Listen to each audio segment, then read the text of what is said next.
Yesterday, also, Senator Dianne Feinstein attempted to assert the unassertable by claiming that so-called unicorn terms like assault weapons, which are really just whatever, it's just a catch-all term for all semi-automatic firearms, to be really, that's what she wants. She was talking about this in terms of anti-gun advocacy and referring to semi-automatic rifles. She was trying to claim that Kavanaugh was somehow wrong to suggest that these weapons aren't unusual, since there are millions and millions of people who own them. Watch. I'm talking about your statement on common use, as common use being a justification, and assault weapons are not in common use.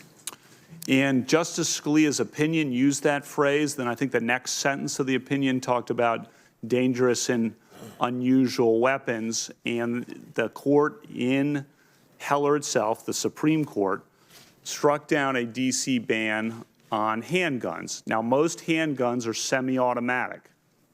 That's something that not everyone appreciates. Most handguns are semi-automatic. And the question came before us of semi-automatic rifles, and the question was, can you distinguish as a matter of precedent? Again, this is all about precedent for me, trying to read exactly what the Supreme Court said. And if you read the McDonald case, and I concluded that it could not be distinguished as a matter of law, semi-automatic rifles from semi-automatic handguns. And semi-automatic rifles are widely possessed in the United States.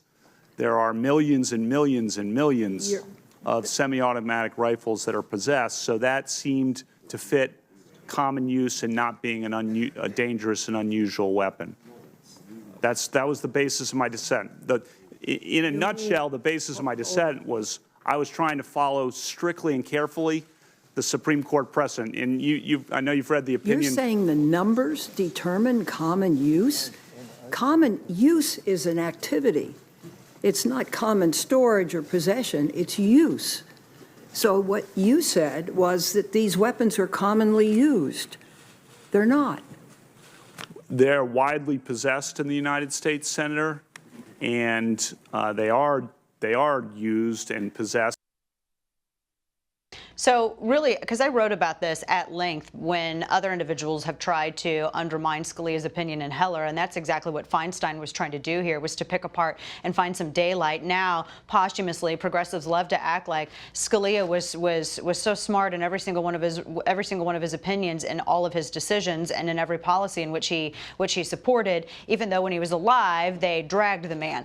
But to this point, she was specifically talking about his opinion that I wrote over at my website in Heller, when he was discussing any kind of prohibition on any kind of firearm ownership and discussing inalienable rights, et cetera, et cetera, et cetera.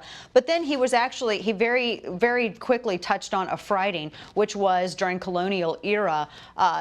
It was brandishing. You're walking around with something that wasn't defined as being common usage, something that, a quirky weapon that you made at home that wasn't actually owned by anyone, and you carried it about with the sole purpose to intimidate or suggest something malicious.